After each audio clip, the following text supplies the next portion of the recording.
Hello there, fellow travelers. Tim from Secret Fire Books here with a different kind of video for you guys, a sort of recommendation video. And I'm making this in response to something that I've noticed on YouTube recently. I noticed that in the comments of some of my videos, as well as the comments of some other booktubers' videos, that whenever the concept of sword and sorcery comes up, there are quite a few people who have never read the genre before and they want to get into it, but they don't really know where to start. They don't really know where to find these kind of books. And I understand their problem because it's difficult nowadays. If you walk into a Barnes & Noble or a Books A Million and you look in the science fiction and fantasy section, you're not going to find sword and sorcery. You're not going to find old-fashioned pulp fantasy. What you'll find the most of is a lot of young adult fiction and a ton of Sarah J. Maas novels. And I don't mean any disrespect to any of the people who like those kind of fantasy books. But they don't exactly appeal to everyone, and there is a growing number of people who are interested in reading older forms of fantasy.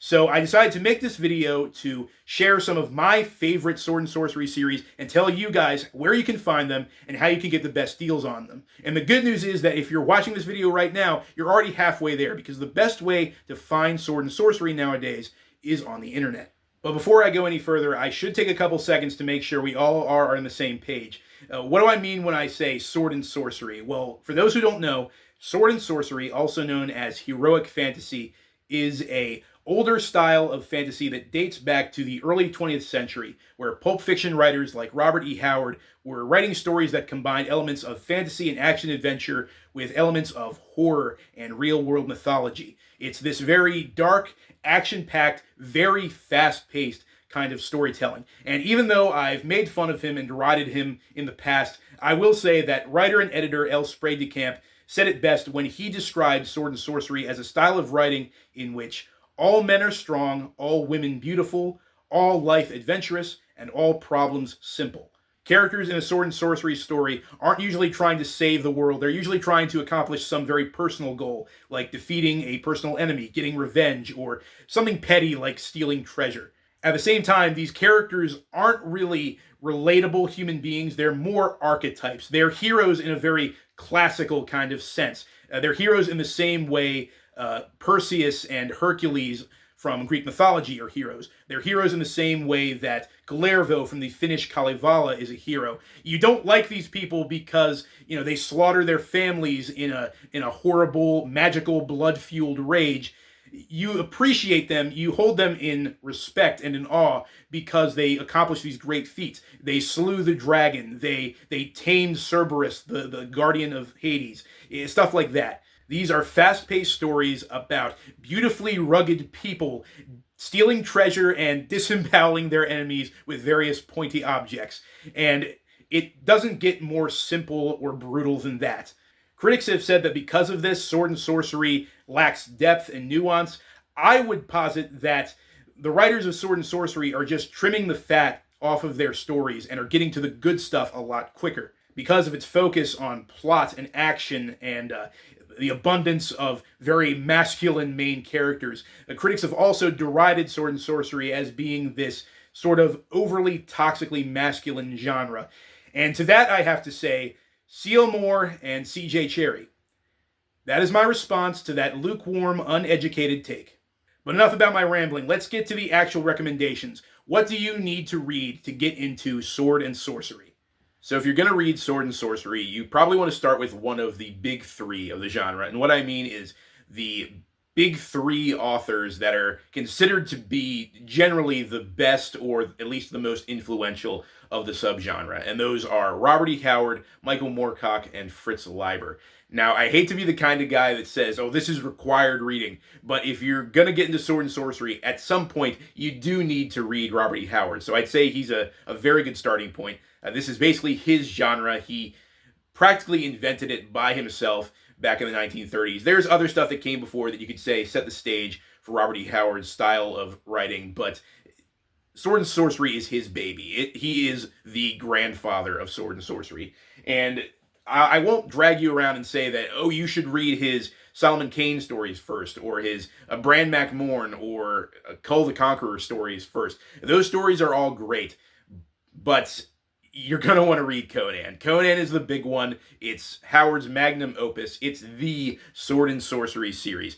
And if you just type in Conan in a Google search bar, you'll probably see a lot of images related to the movie or the comics, or often the old Lancer and Ace paperback editions with this fantastic Frank Frazetta art on the covers. And you might think to yourself, oh man, those look like some awesome old books. I really want to read those.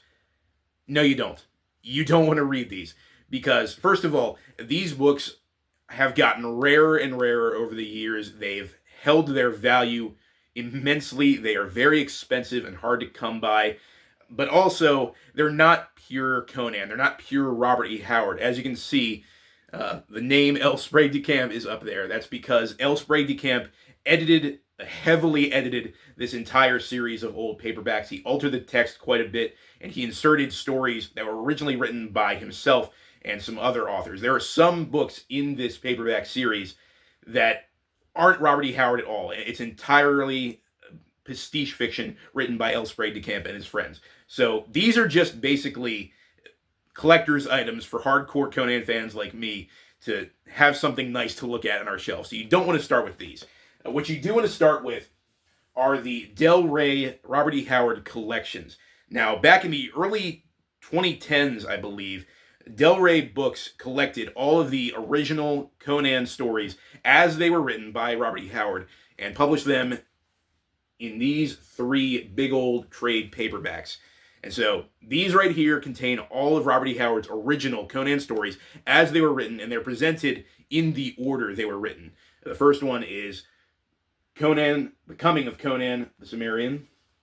Second one is The Bloody Crown of Conan. And the third one is The Conquering Sword of Conan.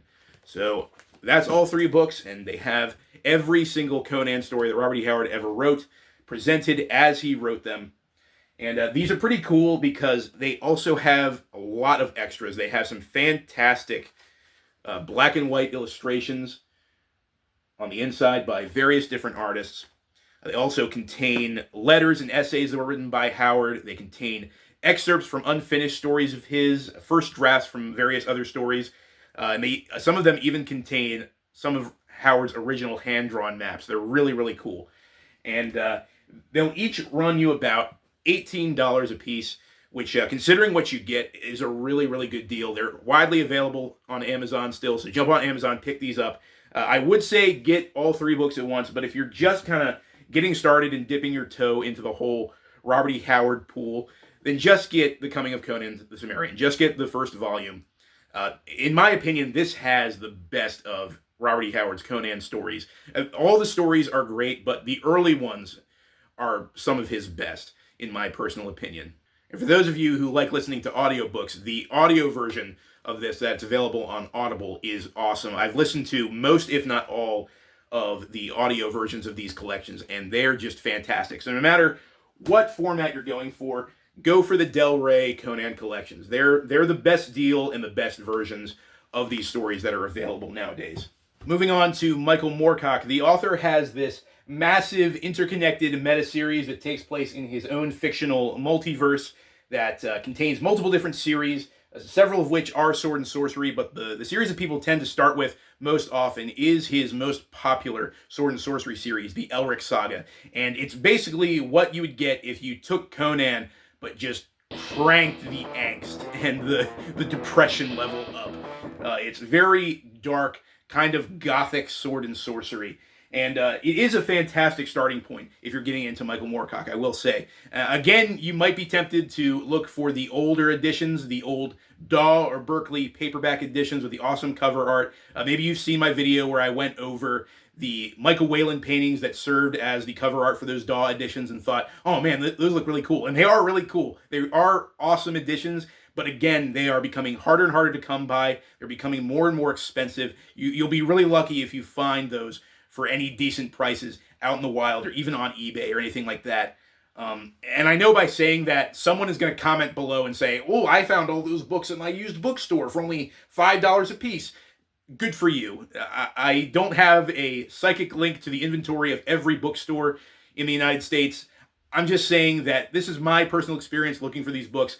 I found that The best way to get into the Elric saga is actually through these big old hardcovers that were published by Simon & Schuster's Saga Press. A while ago, Saga Press collected all of the Elric stories and published them together in these big omnibus editions. There are 4 in the series. I have Volume 1, Elric of Melniboné, and Volume 2, Stormbringer, which actually does have a original Michael Whelan cover, which is fantastic. But there are 2 others. There are Volume 3, White Wolf, which is a bunch of side stories, and Volume 4, oh gosh, what is the name of that one? Citadel of Forgotten Myths, Forgotten Legends, Forgotten Dreams, Dream Drop Distance, Final Mix, plus Chain of Memories. No one's going to get that reference. But yeah, the only 2 volumes you really need are these 2, the first 2. They contain the core novels in the Elric series. There's only 6 novels in the main Elric series, plus 2 side stories, 2 side novels that Moorcock wrote after he'd already finished the series. And they're all pretty cool. Each of these books contains 4 of the novels. The cover price for each is $30, but considering what you're getting, it's a really good deal. They have these excellent full-color maps on the end papers, as well as some full-color illustrations inside. Let me see if I can find these. There we go. Yeah. Really, really cool stuff. Yeah. Paper's high quality. Covers are high quality.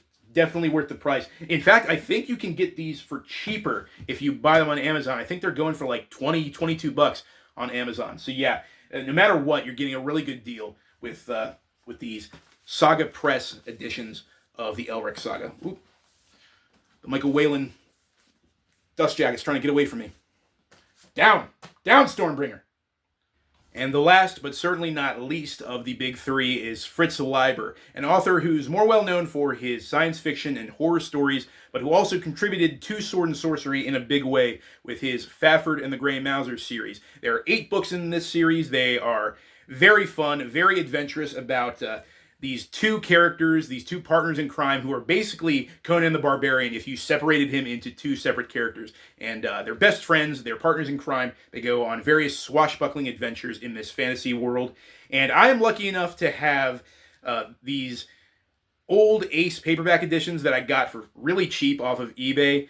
But unfortunately, I have since looked these up and they are, again, becoming harder and harder to find and more expensive. So the thing is, it's actually really a crapshoot as to whether you'll find a good deal for these books, because the versions that are available on Amazon, the regular trade paperback editions on Amazon, they're still readily available, but for some reason the price will range anywhere from $12 to $20. It's really a crapshoot as to whether you can find better deals on eBay or Etsy or something like that.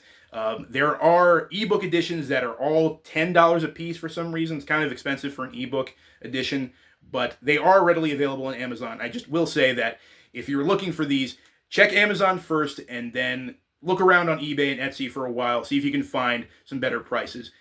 Unlike the previous 2 series, there's not like a surefire, obviously better way to collect these books. But they are definitely worth it. They are a lot of fun. I did an entire review about the first 2 books in the series on my channel. Check that out if you haven't already. Yeah, Fafhrd and the Grey Mouser is awesome. I love these books. All right, now let's rapid fire through the rest of these Sword and Sorcery authors that I'd recommend. First up, we have Poul Anderson with The Broken Sword. This is an author that, again, is more well known for his science fiction, but he did write quite a bit of fantasy, and this is his Sword and Sorcery novel, The Broken Sword. I've actually not read this, but I have read a couple other Poul Anderson books. I like them quite a bit, and I'm looking forward to reading this. It comes highly recommended. Apparently, it is very dark and brutal and inspired by Germanic mythology, which I love. I was able to get this Del Rey edition with this awesome Boris Vallejo cover for only 12 bucks off of eBay, which I actually recommend looking for this book on eBay and Etsy and stuff like that before checking Amazon. There is a trade paperback edition on Amazon that's $15, but it's nothing really special. You can get better editions off of eBay. Next is Jess of Joyy by C.L. Moore. I love this book. We talked about it on the Elusive Exclusive Book Society, did a whole hour-long review with Ira from SF Words of Wonder. This book is a ton of fun. C.L. Moore, Catherine Lucille Moore, was one of a handful of female writers who was having her stories published in Weird Tales magazines back in the golden age of pulp fiction. And they're very inspired by her contemporaries at the time, people like Robert E. Howard and H.P. Lovecraft. But she does put her own twist on the sword and sorcery formula. These stories are very creepy and ominous. The main character, Jarell, is a strong female character who is very interesting. She's headstrong, she's emotional, but she's very complex. And she's fun to read about. I got this copy for $10 off of Amazon, but I think they've stopped selling these old Ace paperbacks. The one that they have available now is a Galanx Masterworks edition, which has an awful, awful cover, and they charge $20 for it, which is just a ripoff. So again, I would recommend checking eBay and Etsy for this book. Moving on to Gardner F. Fox, the prolific writer of comic books throughout the golden and silver age of comic books. He also wrote a ton of novels, hundreds and hundreds of novels, some of which were sword and sorcery. This is Kothar, Barbarian Swordsman, the first, or his most well-known sword and sorcery series. Now, the best way to collect these are in these mega pack editions, these print-on-demand omnibus editions that have 3 books in the first edition and 2 books in the second edition. Now, they're pulpy, they're lowbrow. It's some real, blood and thunder, pig-headed, chest-beating, manly sword and sorcery. There's not much to it, but they are a lot of fun. And I know that these mega pack editions have these awful stock image covers, but they're only $15 a piece. So it's a great way to collect these books. Next is an author that I'm kind of reluctant to recommend, not because I dislike his stuff, but because his stuff is rapidly going out of print. And that is Imaro by Charles Saunders. Now, Imaro is very, very cool. It's a very special series. It was written by one of the few black sword and sorcery writers. Charles Saunders was one of the few black guys working in fantasy during the 60s and 70s and 80s. And his series, Imaro, is a great bit of sword and sorcery that's written through this lens of African folklore and mythology. What Robert E. Howard did for Europe and the Near East in the Hyborian Age, Charles Saunders did for Africa in the Imaro series. It is fantastic, really good, bloody, fun stuff. But like I said, these books are going out of print super fast. You can still get this copy of the first book, Imaro, for $18 on Amazon.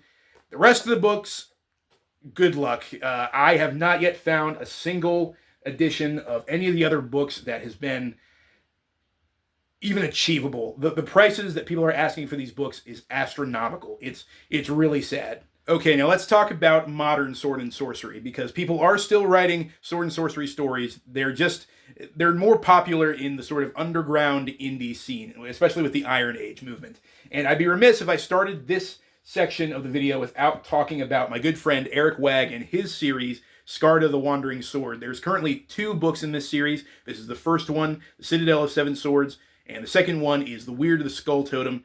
And Eric is currently working on the 3rd book, which I am waiting for with bated breath. This series is very much inspired by Robert E. Howard's Hyborian Age, but the main character, Skarda, is definitely not Conan. He's definitely his own brand of barbarian hero, very wily, rascally, and kind of sarcastic. There's also the Night Veil series by Razorfist. And I say Razorfist, and some of you might bristle because Razor's kind of known as this controversial figure here on YouTube. His political analysis and political critique aren't the most popular in certain circles. And I definitely don't agree with everything the man says, but I do appreciate his love for old school pulp fiction and his support of the Iron Age movement and the indie scene in general. And so his sword and sorcery series, Night Veil, is definitely worth looking into. This is the first book, The Long Moonlight, and the second book, Death Mask, is also out. He's also currently working on a 3rd book. And this first one, The Long Moonlight, actually blends sword and sorcery with a little bit of crime noir, which is very unique, very interesting. So I definitely recommend it. Despite what you might think about his politics, Razor is a darn good writer. Something that's also popular in the indie scene is sword and sorcery anthologies. And one that I've really latched onto is Old Moon Quarterly. This is the 4th edition of Old Moon Quarterly, the 4th volume. They are a online sword and sorcery magazine that publishes stories by various authors, and all their stories have this very dark gothic bend to them. It's really cool stuff. They're really pulpy, fun stories that are really quick reads. They make great palate cleansers between longer books. And yeah, so like I said, this is the 4th volume. I also have the 5th volume, and I think they just came out with their 6th or 7th volume. They're doing really good. Old Moon Quarterly. You should look them up. And of course, I'm going to finish the video with a little shameless plug for my own book. This is Sand and Steel, an anthology of sword and sorcery, a book that I just put out earlier this year. This is an author-proof copy, which is why it has the no resale band across it. But I worked very hard on this. This is a short little collection of 5 sword and sorcery stories, heroic fantasy stories, and I'm very proud of it. I had a lot of fun writing it, and so far, reception has been pretty good. And as always, I will include a link in the description to my website and a link to this book on the Amazon page. But that's all the sword and sorcery goodness I have for you guys now. Let me know in the comments what you thought. Have you read any of these books? What did you think about them? And until next time, farewell and keep reading. The year is 1999. Nuclear warfare has ravaged the world, and separatist revolutionaries have kidnapped the President of the United States. Are you a bad enough dude to save the President? Then the elusive exclusive book society wants you. Be there November 27th at 2:30 p.m. Central Time for the book club review of the Texas-Israeli War, alongside Titanic Texan booktuber Joseph Reed's books. Strap on your grenades, load up your Gatling lasers, and prepare to rain some hot molten death down on some separatist scum. The elusive exclusive book society. Be there or be eliminated.